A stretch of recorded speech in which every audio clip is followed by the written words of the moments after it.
Welcome to LIB Academy. In this video, I am going to take you through how to determine whether a given molecule, a given organic molecule is chiral or achiral.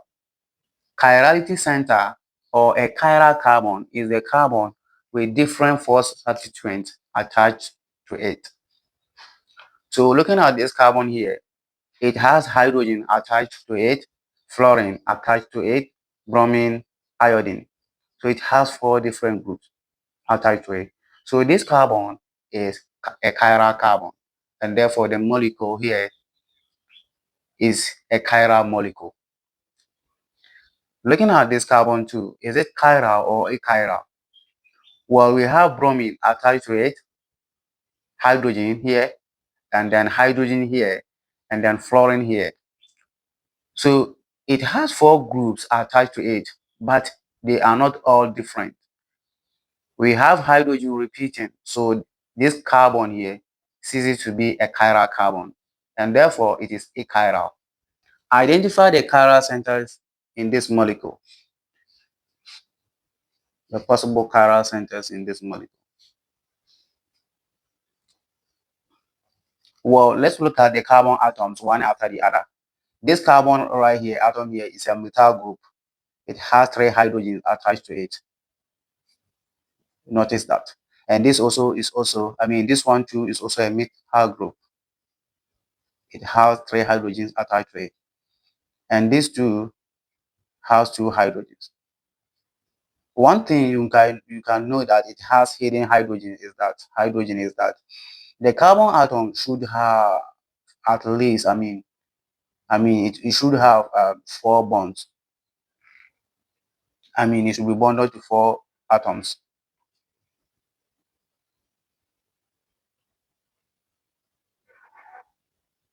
So now this one too also has a hidden hydrogen. So 1, 2, 3, 4 in all 4 bonds. So now is this carbon here a chiral carbon? Definitely no. You could see about 3 hydrogens attached to it. We are looking at a carbon that has 4 different groups.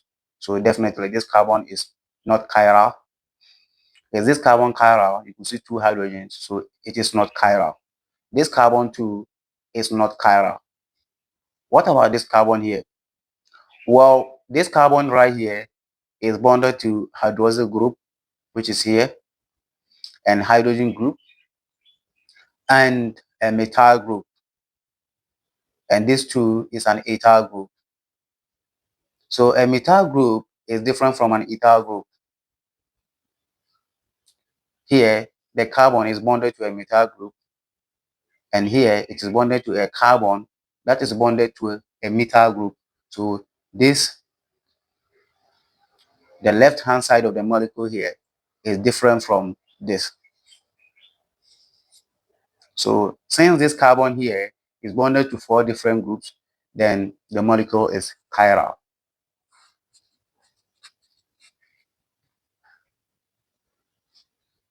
Indicate whether this molecule is chiral or achiral. Sorry.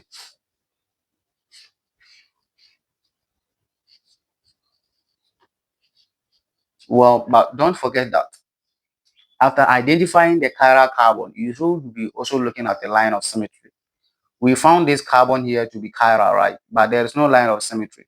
There's no a line that will divide the molecule into 2 equal parts. If we divide the molecule into 2 equal parts from here, we have a methyl group here and an ethyl group here. So definitely ethyl group is not the same as methyl group. So this molecule is chiral. So is this molecule chiral or achiral? Well, we'll be looking at the chiral carbon. So we have a carbon here, which has 1, 2, 3 bond, means we still have a hidden hydrogen there. So we have a carbon bonded to a methyl group here, and bonded to an iodine, bonded to a hydrogen, and bonded to a carbon with iodine substituent and a methyl group. So this side is different. So it means that this carbon right here is bonded to 4 different groups. So the carbon here is chiral, right? Right. So let's look at this carbon too. Is this carbon chiral? It has there is a hidden hydrogen here. So bonded to iodine, bonded to a methyl group, and then bonded to a carbon with iodine substituent, and then methyl group. So this carbon atom here is chiral. Chiral. But is there a line of symmetry? Is there a line of symmetry? Yes. You could divide this molecule into two equal parts. This part we have iodine on the solid wedge, the carbon with iodine on the solid wedge, and it also has a methyl group. This carbon right here will also have iodine on the solid wedge, and then a methyl group and a hydrogen. So the right hand side here is equal to the left hand side here. Therefore, this molecule has about 2 chiral centers, but the molecule in total is achiral because of the line of symmetry. So notice that. Is this molecule chiral or achiral? Well, let's look at the carbon atoms in the molecule one after the other. This is a methyl group. This carbon has 3 hydrogens attached to it, hidden hydrogens, so it is not chiral. This carbon too, there would be hidden hydrogens here too, so it is not chiral. And this carbon, there will be a hydrogen here. So this carbon here has a methyl group, a hydrogen, and an ethyl group here, and then an ethyl group here. So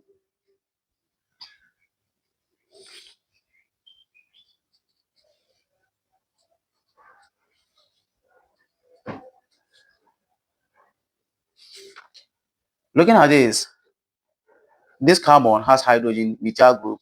This is an ethyl group, and this is an ethyl group. And the ethyl group are the same, right?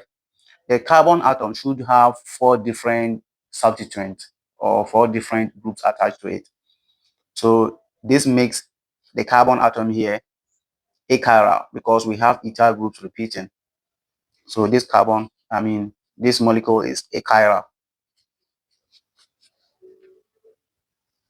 because it has achiral carbon, then it's definitely an achiral molecule. You could even see a line of symmetry here that will divide the molecule into 2 equal parts. Is this molecule chiral or achiral?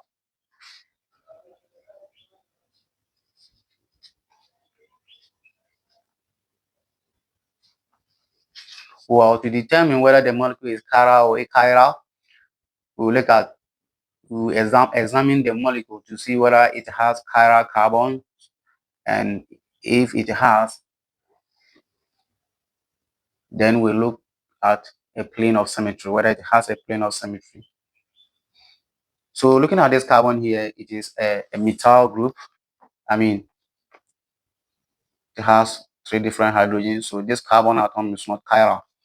Here there is 2 hidden hydrogens here, so this carbon is not chiral because we have hydrogens repeating. Here too the same, so this carbon is not chiral. So look at this carbon, it has hydrogen, a methyl group, a bromine, and and a propyl group. So this carbon atom here is chiral.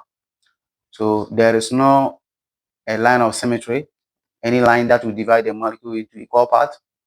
If we put a line of symmetry here, this one will be different from that. Here too the same, and then here too the same. This part of the molecule will be different from this. So this molecule is chiral, and the molecule has 1 chiral center.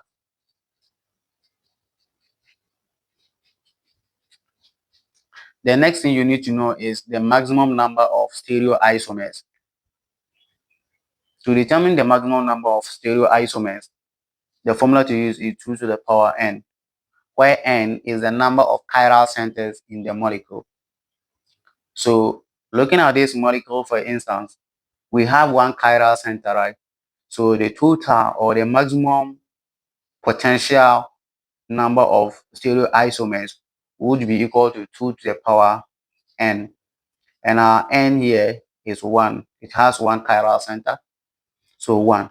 It means our total stereoisomers, our maximum potential stereoisomers that we can get in this molecule is 2. So it's either R, S, or S, R. Now we'll look at the R and S configuration later. So what you need to know here is how to calculate the maximum number of stereoisomers of a given molecule if you know the number of chiral centers in the molecule. Determine the number of chiral centers in this molecule and tell whether the molecule is chiral or achiral. Well, we are looking at the carbon atom with 4 different groups attached to it. There is hydrogen here. So this carbon atom has a methyl group, a bromine attached to it, a hydrogen, and another substituent at the side. So this is a chiral center. So let's name it number 1. This carbon, is it chiral? This carbon cannot be chiral because in all it has 4 bonds. Carbon double bonded to oxygen, the carbonyl carbon, and with a substituent here and a substituent here. So anytime you see a carbonyl carbon, know that it's generally not a chiral carbon. The bonds here are complete, right? But we have 2 bonds joining to oxygen, right? We should have the carbon with 4 different groups, but this carbon has 3 different groups. And we cannot add another group to it because it has a double bond. So it cannot be a chiral carbon generally. Now let's look at this carbon atom here. It has hydrogen here. So this carbon atom has a hydrogen atom and then a substituent here. And here too, it has a carbon bonded to a carbon bonded to a carbon. But do we have a line of symmetry here? Yes, we have a line of symmetry.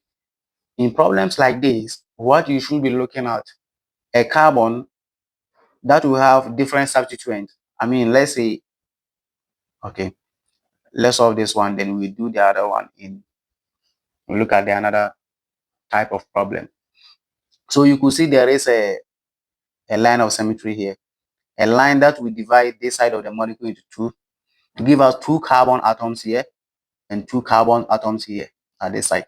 So making this side of the molecule the same as that side of the molecule. So this carbon cannot be a chiral carbon because there is a line of symmetry that can divide the 2 carbon. That can divide the molecule, this side of the molecule into 2 parts. So in problems like this, step on the first carbon, you see no carbon with a substituent.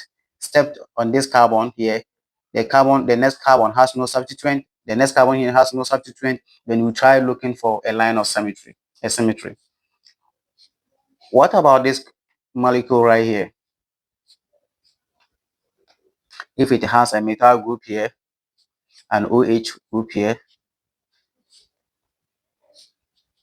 carbonyl carbon, methyl group, and a bromine group. Let's look at the number of chiral carbons in this atom and determine whether this molecule is chiral or achiral. Well, this molecule here have, 1 carbon atom, so it is a chiral molecule. It has 1 chiral center, so it is a chiral molecule. So we know this carbon here has a methyl group, hydrogen, bromine, and another substituent here. So it is chiral, chiral center number 1.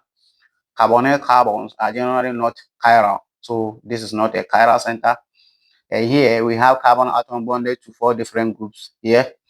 So this carbon atom has a substituent here and a hydrogen. So let's look at the other side of the carbon. So if we come here, we have a carbon. If we come here, we have a carbon. Let's go to the second one. Second one, we have a carbon. And second one here, we have a carbon with a methyl group, making this side of the molecule different from that side of the molecule. So now we are the second carbon. The second carbon here has a methyl group, and the second carbon here has no methyl group. So this is a chiral center. Let's name it chiral center 2. What about this carbon atom here? Definitely, we know that this cannot be a chiral center. This cannot be a chiral center. This cannot be a chiral center because they have two hidden hydrogens, right? So in this case, we have a hidden hydrogen here. So this carbon atom here has a methyl group and a hydrogen attached to it. Now let's move to the next carbon. We have a carbon here, and here we have a carbon here with an hydroxyl substituent, making this side of the molecule different from this side. So this carbon atom here is chiral. So chiral center number 3. Okay, let's look at this two. We have a hydrogen here. This carbon atom has a hydroxyl group attached to it, a hydrogen attached to it. So now let's look at this side. It has a carbon here, and this side it has a carbon with a methyl group, making this side different from that side. So this is also a chiral center. So in all, this molecule has 1, 2, 3, 4 chiral centers. So 4 chiral centers, and the molecule is chiral. To look at the maximum potential stereoisomers is 2 to the power n, where n is the total number of chiral centers. In this case, we have 4. Then you evaluate it. That is it for this video. Feel free to check my playlist on stereochemistry. The next video will be looking at the R and S configuration, phasor projections, and a whole lot of stuff. See you in my next video. If you found this video helpful, kindly subscribe to my channel and give a thumbs up to this video for more educational content like this. You can also refer my channel to your friends. Thank you. Bye.